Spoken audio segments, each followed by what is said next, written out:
할렐루야. 주의 이름으로 여러분들 환영하고 축복합니다. 이 거룩한 성일을 저와 여러분을 위해 아버지 하나님께서 예비하시고 이 자리를 허락하신 줄 믿습니다. 이 자리에 나오신 여러분 한 분 한 분이 오직 아버지 하나님을 만나시고 우리 아버지 하나님의 놀랍고도 크신 은혜를 다 누리고 받으시기를 주의 이름으로 축원을 드립니다. 자, 오늘 우리 6월 이제 마지막 이 주일 우리 아버지 하나님께서 주신 말씀 함께 보도록 하겠습니다. 자, 오늘 말씀은 출애굽기 34장입니다. 출애굽기 34장 29절부터 34절 35절까지 보도록 하겠습니다. 출애굽기 34장입니다. 29절부터 35절까지 말씀입니다.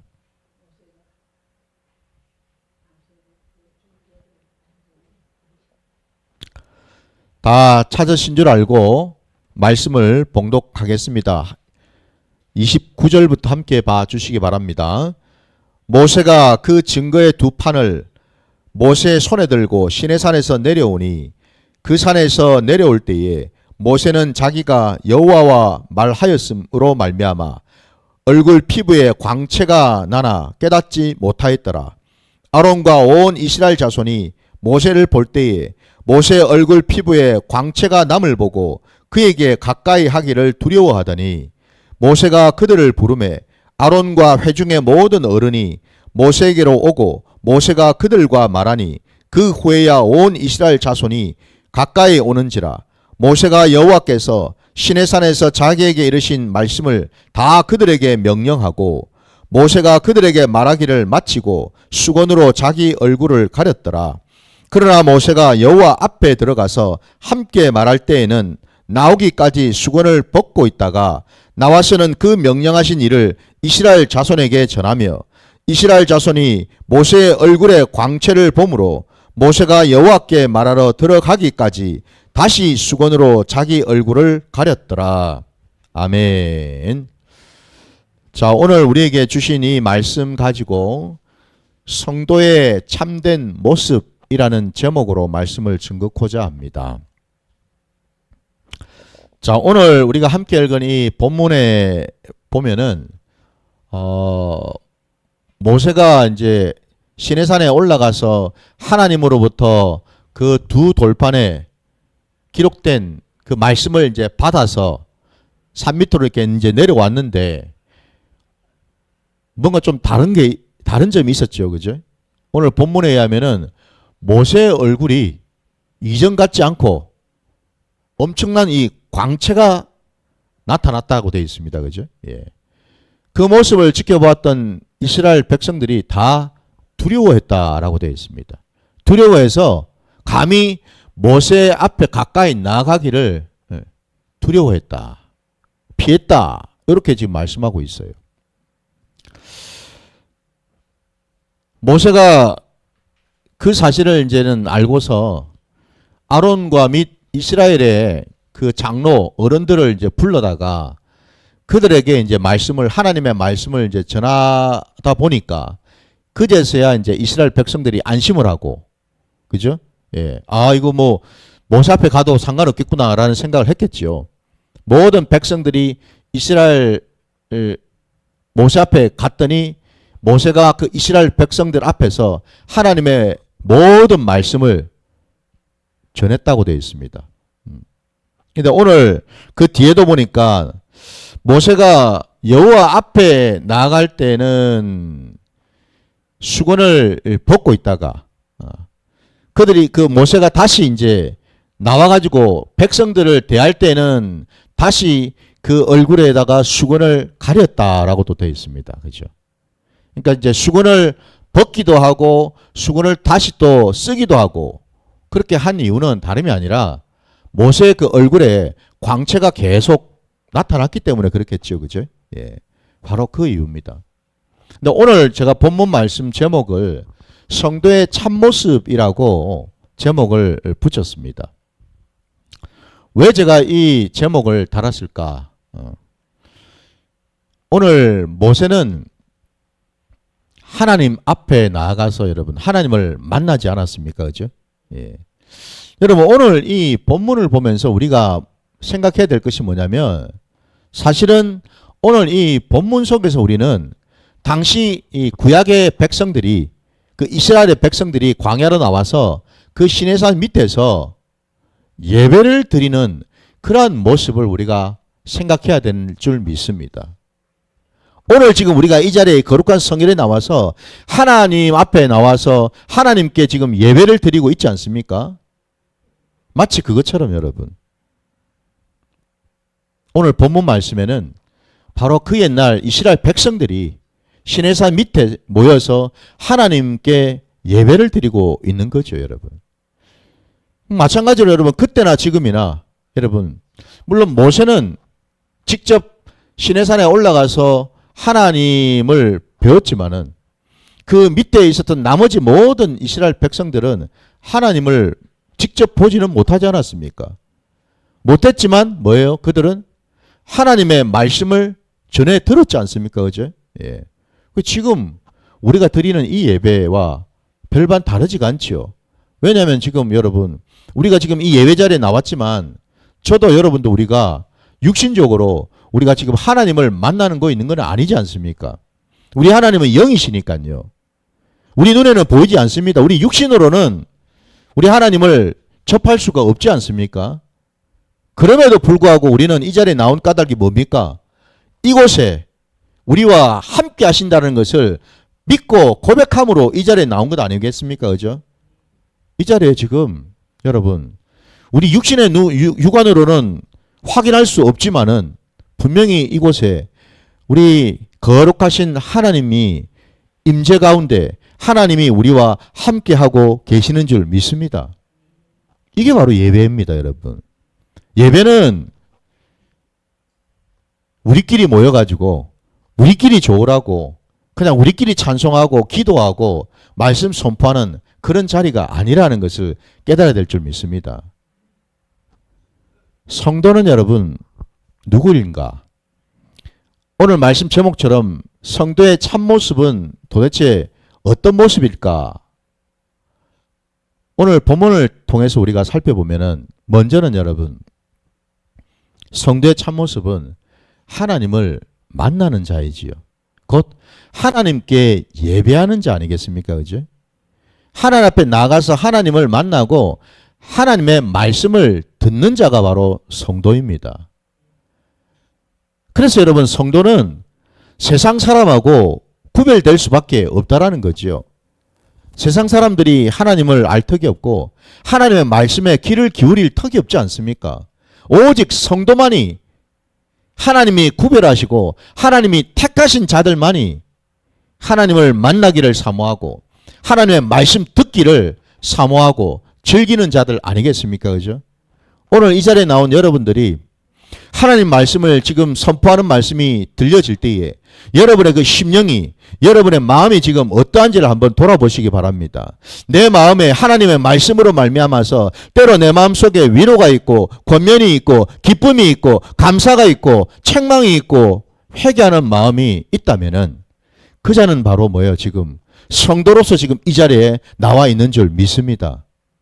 성도임에도 불구하고 이 자리에 나와서 예배를 드린다 하면서도 하나님의 말씀이 선포되고 있음에도 불구하고 여전히 그 심령이 굳어 있고 심령이 딱딱하고 그 심령 안에 아무런 감흥도 감동도 없다고 한다면 사실 안타깝지만 그 자는 성도라고 할 수가 없겠지요. 그래서 무엇보다도 여러분 성도에 있어서 가장 핵심되고 가장 중요한 것은 하나님을 만나는 자리 바로 그 자리에 있는 자여야 한다는 사실입니다.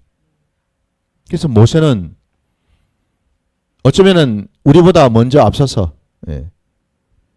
하나님을 만나는 그 자리로 갔지 않았습니까? 사실 그 모세의 모습을 보면서 오늘 이 땅에 살아가는 저와 여러분의 그 모습이 비춰야 될 줄 믿습니다.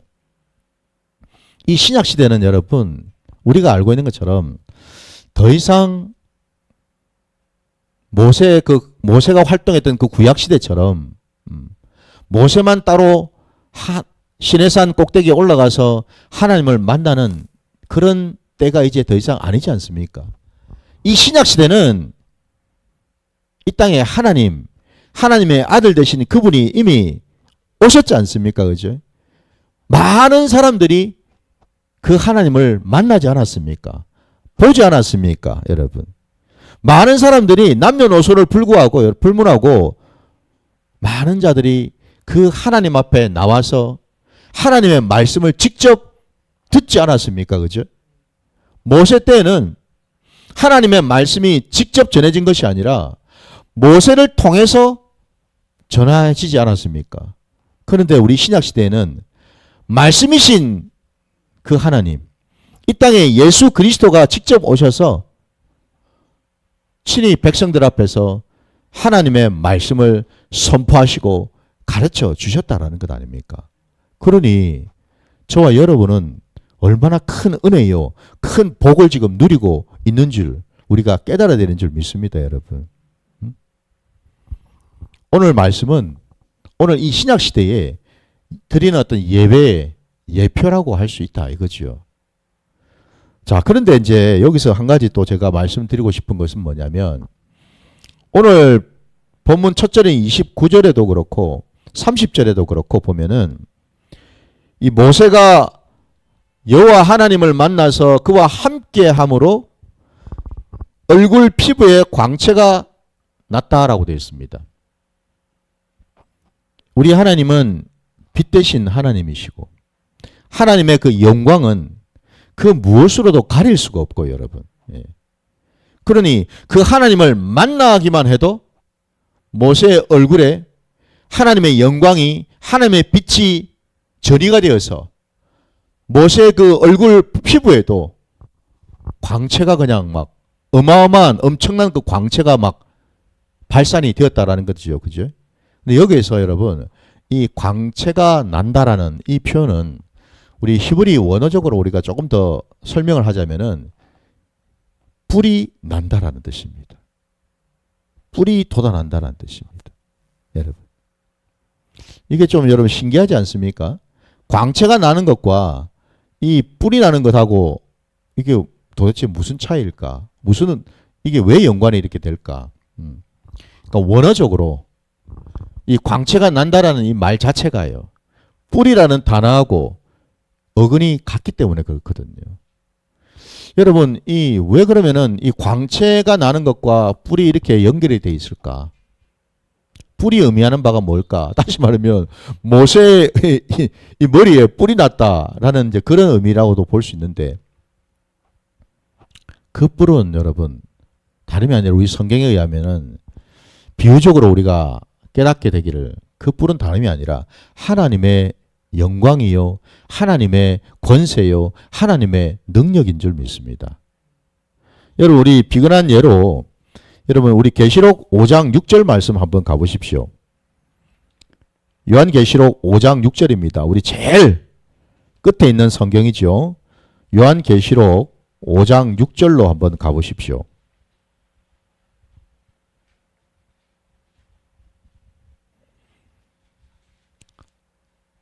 요한계시록 5장 6절 말씀입니다. 자, 다 찾으신 줄 알고 우리 함께 합독하겠습니다. 시작. 내가 또 보니 보좌와 내 생물과 장로들 사이에 한 어린 양이 서 있는데 일찍이 죽임을 당한 것 같더라. 그에게 7뿔과 7눈이 있으니 이 눈들은 온 땅에 보내심을 받은 하나님의 7영이더라. 아멘. 자, 오늘 방금 읽은 이 말씀에 이 계시록 말씀에 보니까 거기에 내 보좌가 있고 그 보좌 주변에 내 생물과 장로들이 있다. 이게 지금 이 천국의 그 모습을 우리에게 지금 보여주시는 건데요. 근데 거기에 한 어린 양이 서 있었다로 되어 있습니다.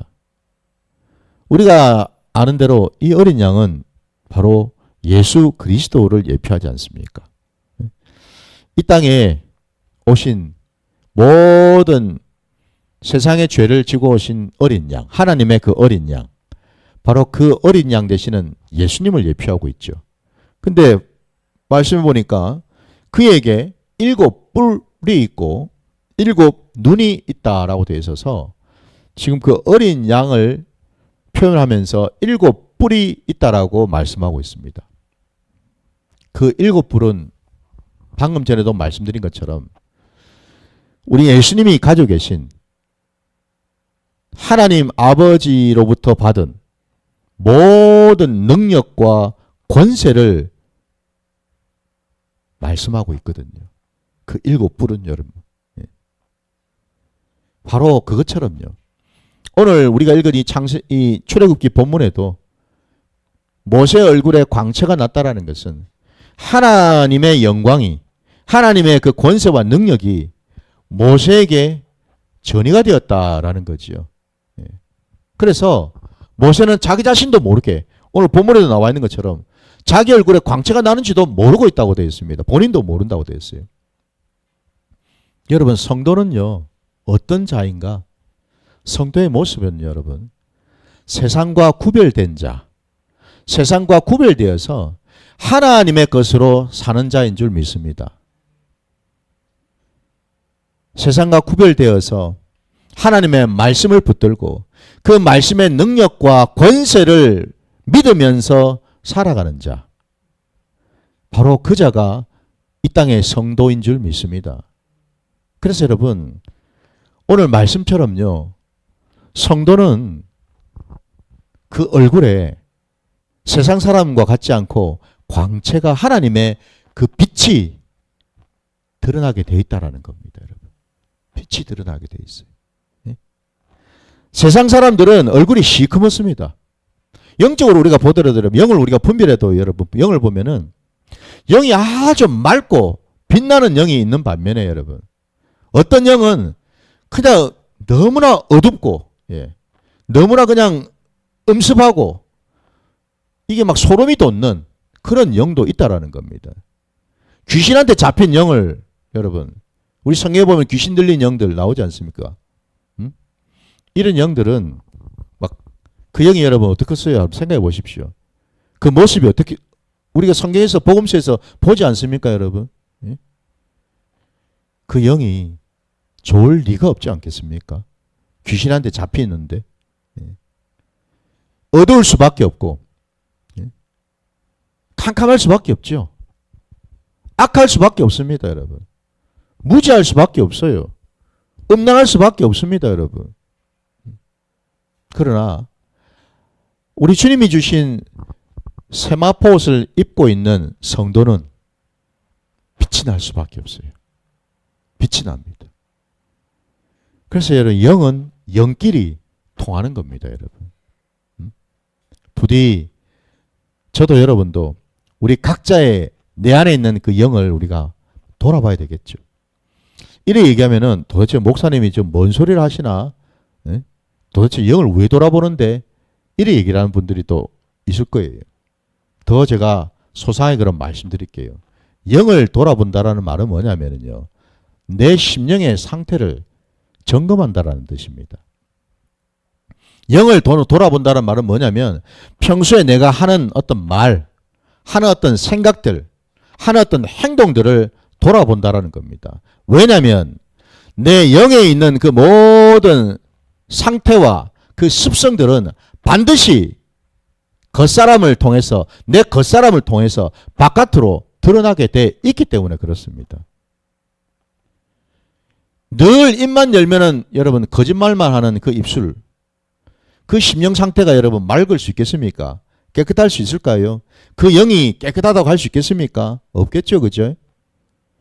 늘 생각으로 그냥 탐심에 젖어서 탐욕만 가지고 있는 그런 여러분 영을 한번 생각해 보십시오. 그 영이 맑을 수는 없겠죠, 당연히, 그죠? 예. 우리의 속사람과 우리의 겉사람은 항상 여러분 유기적으로 연결이 되어 있습니다. 내 영이 맑으면은 여러분, 내 영이 맑다라는 말은 뭐냐면은 내 영이 하나님의 말씀과 함께 한다라는 뜻이죠. 빛 대신 그 말씀이 내 영과 함께하기 때문에 나는 그 말씀에 붙들려서 산다라는 겁니다, 여러분. 그러면 당연히 내 영이 강해질 수밖에 없겠죠, 그죠? 그러면 그 강한 영으로 뭡니까? 내 겉사람을 충분히 통제하고 제어할 수가 있다라는 사실입니다. 그러나 그 반대도 마찬가지겠죠. 내 영이 쪼그라들어 있고 말씀이 없고 하나님과 함께하지 못하는 그런 영이라면, 어두침침한 영이라면 여러분, 영락없이 그 영은 어떻게 됩니까? 겉사람한테 잡힐 수밖에 없다라는 겁니다. 겉사람이 시키는 대로 행할 수밖에 없다라는 겁니다. 겉으로는 자기가 볼 때는 내가 말하는 것 같고 내가 행동하는 것 같은데 사실 뭐예요? 모른다라는 겁니다. 자기가 지금 무슨 말을 하고 있는지, 그리고 자기가 지금 뭔 행동을 하고 있는지를 도통 모른다라는 겁니다. 그러고 나서 한참 지나서 아이고야, 내가 그때 그 말을 왜 했지? 아이고야, 그때 내가 왜 그런 짓을 했지? 이러고 있다라는 겁니다, 여러분. 성도는 날마다 빛 대신 하나님과 함께할 때 내 심령 안에 하나님의 그 빛의 말씀이 부어져서 내 영이 맑고 내 영이 강건함으로 날마다 겉사람을 통제하고 그 겉사람을 늘 제어해서 하나님 말씀에 복종시키는 그러한 자인 줄 믿습니다. 이게 바로 성도입니다, 여러분. 모세는 그것을 경험했다라는 것 아니겠습니까, 여러분? 여러분, 하나님의 능력이, 하나님의 영광이 모세의 얼굴에 이렇게 비춰졌을 때에 그냥 얼굴만 그냥 반짝반짝 그냥 빛이 났겠습니까, 여러분? 무슨 뭐 얼굴에다가 무슨 뭐 콜드크림을 발라가지고 뭐 광이 났겠습니까? 그게 아니지 않습니까, 그죠? 얼굴에 그렇게 광채가 났다라는 말은 뭡니까? 모세의 영혼 육이 그만큼 강건해졌다라는 뜻입니다. 그만큼 하나님의 능력과 권세를 받았기 때문에 세상에 그 어떤 누구와도 범접할 수 없는 그런 자가 되었다라는 거예요. 하나님의 마음, 하나님의 그 성품을 모세가 받을 수 있었겠지요, 그지? 이게 중요한 겁니다, 여러분. 놀랍게도 이 일이 여러분 뭐 구약 시대만 있은 게 아니지 않습니까? 우리 말씀 한번 가서 한번 보도록 하죠. 어디 보시냐면 누가복음 9장으로 한번 가보겠습니다. 누가복음 9장 28절.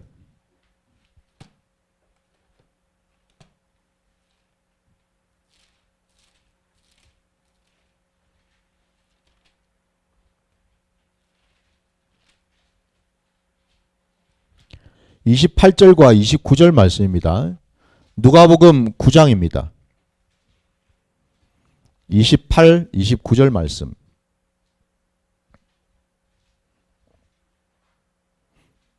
다 찾으신 줄 알고 말씀을 제가 봉독하겠습니다. 이 말씀을 하신 후 8일쯤 되어 예수께서 베드로와 요한과 야고보를 데리고 기도하시러 산에 올라가사 기도하실 때에 용모가 변화되고 그 옷이 휘어져 광채가 나더라. 아멘. 우리 너무나 잘 알고 있는 이 말씀요, 여러분. 예수님께서 제자 셋을 데리고 산으로 올라가서 기도하러 가셨습니다. 뭐 다른 일이 아니라.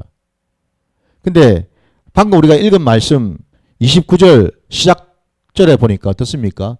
기도하실 때에 라고 되어 있습니다. 우리 주님이 기도하실 때에. 기도한다라는 게 뭘 의미합니까? 하나님을 만나실 때에, 이런 말이죠. 그러니까 기도하실 때를 여러분 그 위에다 그렇게 쓰세요. 주님이 하나님을 만나실 때에 라고 말합니다. 용모가 변화되었다고 되어 있고 그 옷이 휘어져서 광채가 나더라 라고 되어 있습니다. 이 놀라운 광경을 함께 산에 따라 올라갔던 세 제자들이 보지 않았습니까? 그죠? 여러분. 성도는 누구인가? 성도의 모습은 어때야 되는가? 성도는 오늘 주님께서 이 땅에 인자로 오신 그 주님께서 우리에게 본으로 보이시기를, 성도는 여러분 날마다 무시로 하나님과 동행하고 하나님과 함께 기도하는 자이다라는 겁니다. 하나님께 기도할 때에 우리 주님의 모습이 변화되었다고 되어 있습니다. 여러분, 성도는 기도함으로 하나님의 은혜와 능력을 덧입어야 될 줄 믿습니다. 기도가 바로 여러분, 우리가 이 땅을 살아가면서 하나님을 만나고 하나님의 능력을 입을 수 있는 너무나도 귀한 통로인 줄 믿습니다, 여러분. 성도가 기도를 하지 않는다. 이거는 말이 되지 않는 소리죠. 오늘날 한국 교회 안에 여러분, 기도의 소리가 너무나 적습니다. 기도의 시간이 점점 줄어들고 있습니다. 기도를 물론 여러분 무슨 많이 시간을 많이 하자라는 그런 의미라기보다는 그 기도가 정말 오늘 주님처럼 하나님을 만나는 기도가 돼야 될 줄 믿습니다. 곧 뭐죠? 우리 주님이 드리신 기도는 바로 영의 기도 아닙니까? 그래서 육신의 기도가 아니거든요, 여러분. 육신의 기도는 백날 천날 해봐야 여러분 솔직한 얘기로 아무런 변화가 없습니다, 여러분. 변화가 없어요. 육신의 기도로는. 중요한 것은 육신의 기도의 그 단계를 이제는 넘어서야죠. 넘어서서 영의 기도로 나아갈 때에 비로소 우리는 성도로서 하나님을 만나서 하나님이 부어주시는 그 은혜와 능력을 덧입게 되는 줄 믿습니다. 주님이 우리에게 이것을 본으로 보여주셨다라는 거예요. 바로 그 점에서 여러분, 성도는 기도를 해서 하나님으로부터 많은 것들을 받아 누려야 된다라는 것이고요. 그럴 때에 우리 안에 하나님의 그 능력, 하나님의 그 믿음이 부어지겠지요. 여러분, 성도가 세상을 무엇으로 이기겠습니까? 총칼로 싸워서 이기겠습니까? 어떤 물질로 이기겠습니까? 무엇로 우리가 이길까요? 성도가 이 세상을 이길 수 있는 것은 딱 하나입니다. 여러분, 요한 1서 5장 4절 5절 한번 또 가보겠습니다. 요한 1서입니다. 5장.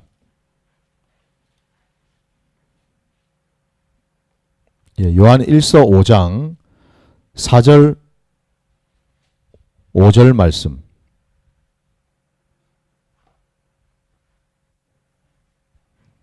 다 찾으신 줄 알고 말씀 제가 봉독하겠습니다. 또 함께 봐주시기 바랍니다. 무릇 하나님께로부터 난 자마다 세상을 이기느니라. 세상을 이기는 승리는 이것이니 우리의 믿음이니라. 예수께서 하나님의 아들이심을 믿는 자가 아니면 세상을 이기는 자가 누구냐. 아멘. 성도가 이 세상을 이길 수 있는 길은 믿음이라고 분명히 말씀하고 있습니다. 그 믿음은 다른 믿음이 아니라 이 땅에 오신 우리 주 예수 그리스도를 믿는 믿음이죠.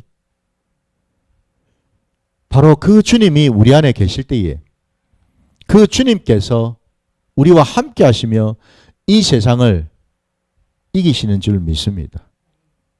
바로 이거를 성도는 경험해야 됩니다. 성도는 누구인가? 성도는 그냥 이 세상에서 아무것도 안 하고 있다가 그냥 죽어서 그냥 천국 가는, 구원받아서 천국 가는, 그게 아니고 여러분, 지금 내가 살고 있는 이 세상 속에서 날마다 주님과 동행하면서 주님께서 이 세상을 이기는 것을 날마다 목격하고 날마다 체험하고 간증하는 증인인 줄 믿습니다, 여러분. 복음의 증인이야죠. 성도는 여러분 바로 그러한 자가 되어야 될 줄 믿습니다. 오늘 모세가 이스라엘 백성들에게 하나님의 그 말씀을 명령했다라고 되어 있습니다. 그 말씀을 전한 까닭은 바로 여기에 있는 거죠. 그냥 그 말씀을 그냥 내 머리에다가 담고서 살라고 주신 말씀이 아니죠. 그 말씀을 붙들고 세상 가운데 나가서 그 말씀을 지키면서 우리 아버지 하나님께서 그 말씀대로 이루시는 것들을 내 눈으로 똑똑히 바라보면서 내 삶의 자리 가운데 말씀의 권세와 능력이 드러나고 나타나는 것을 체험하면서 그것을 간증하면서 살아가는 그러한 자. 그 자가 바로 성도인 줄 믿습니다. 저와 여러분이 바로 그 자리까지 가야죠. 마지막으로 여러분, 성도는 누구인가? 오늘 본문에서 우리 그 뒤에 보시면은 34절, 35절 말씀, 아니 33절부터 보시면은 모세가 그들에게 말하기를 마치고 수건으로 자기 얼굴을 가렸더라 라고 되어 있습니다.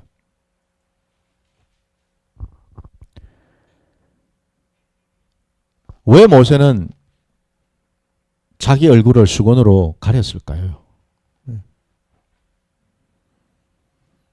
물론 우리가 오늘 본문을 통해서 알기로는 그의 얼굴에 광채가 나니까 이스라엘 백성들이 두려워하거나 이상하게 생각할까 싶어서 수건으로 가렸다라고 생각할 수 있겠죠. 그죠? 예.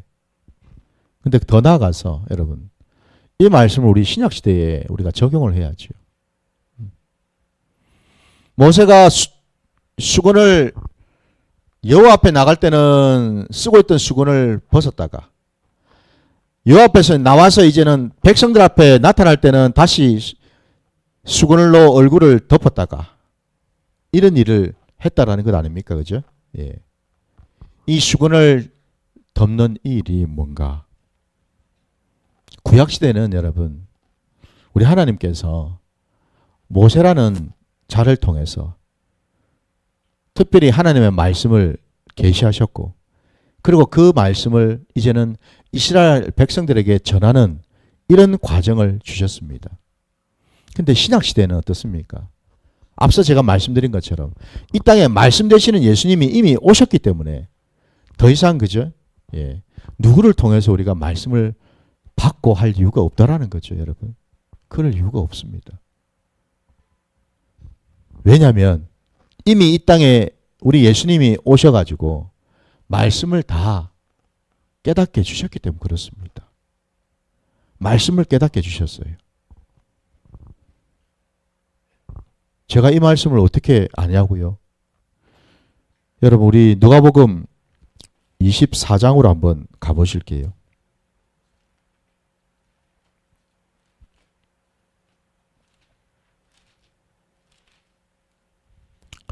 누가복음 24장 여러분 44절 45절 말씀 보겠습니다. 누가복음 24장입니다. 44절 45절 말씀. 자, 44절 말씀부터 제가 봉독하겠습니다. 또 이르시되 내가 너희와 함께 있을 때에 너희에게 말한 바 곧 모세의 율법과 선지자의 글과 시편에 나를 가리켜 기록된 모든 것이 이루어져야 하리라 한 말이 이것이라 하시고 이에 그들의 마음을 열어 성경을 깨닫게 하시고. 아멘. 여기 지금 44절에 보니까 예수님이 친히 말씀하실 때에 모세의 율법, 선지자의 글, 시편 이렇게 예를 드셨습니다. 이것들이 다 뭡니까? 이게 다 구약의 모든 말씀들 아닙니까? 구약의 모든 말씀입니다. 그러니까 우리가 지금 보고 있는 구약 말씀들이죠. 그죠? 예? 39권 해당되는 모든 말씀들 아닙니까, 여러분? 그 말씀, 당연히 우리 예수님 때는 신약의 말씀들이 아직 기록되기 전이니까 예수님 당시에는 다 구약의 말씀을 가지고서 보지 않았습니까? 그죠? 그러니까요. 근데 분명히 말씀하셨잖아요. 구약의 모든 말씀들이 사실은 나를 기록하고 있는 것이다. 나를 기록하고 있는 것이다. 우리 요한복음 5장 39절에도 분명히 말씀하지 않았습니까? 그죠? 너희가 영생을 얻고자 날마다 성경을 상고하거니와 그 성경의 말씀이 나를 가리킴이라고 분명히 말씀하셨죠. 그러니까요. 결국 말씀이신 그분이 오셔가지고 깨우쳐 주셨다라는 겁니다. 가르쳐 주셨다라는 겁니다. 그래 이제 더 이상 뭡니까? 모세가 시내산에 올라가서 하나님을 만나고 내려와갖고 또 수건을 덮어쓰고 백성들 앞에 나타나고 이런 일이 필요가 없게 되었다라는 거죠. 더 이상 그것은 의미가 없게 되었다라는 겁니다, 여러분. 바로 그 점에서 사도 바울은 이렇게 이 말씀을 기록하고 있어요. 우리 고린도 후서 3장 12절로 한번 가보겠습니다. 자, 고린도 후서입니다. 3장 12절부터 16절까지 말씀 보겠습니다. 고린도 후서 3장 12절부터 16절까지 말씀입니다.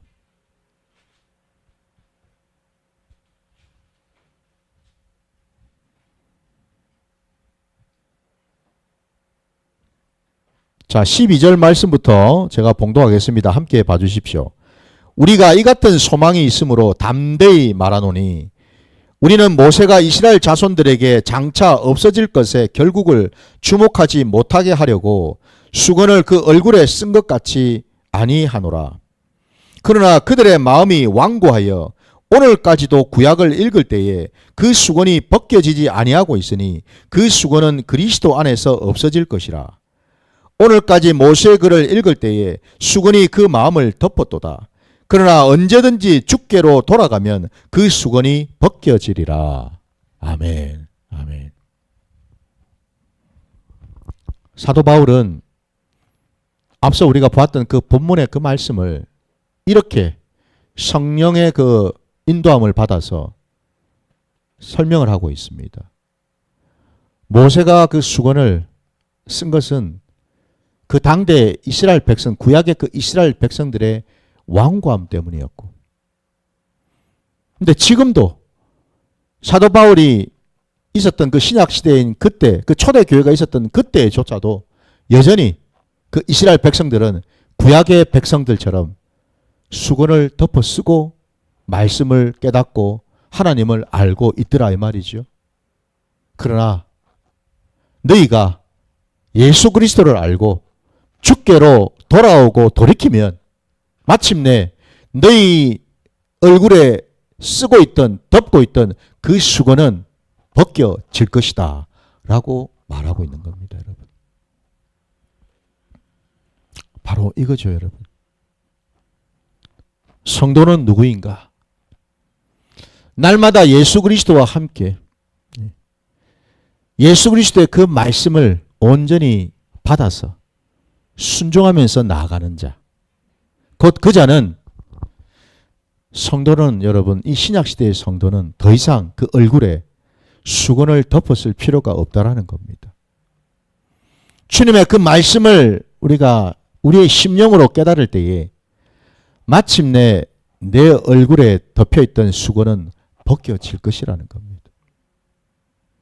우리가 예수를 믿고 그 예수님과 동행하면 우리 주님께서 우리에게 하나님 아버지의 놀라우신 은혜와 그 뜻과 계획을 하나하나 우리에게 깨닫게 해주시고 가르쳐 주실 줄 믿습니다.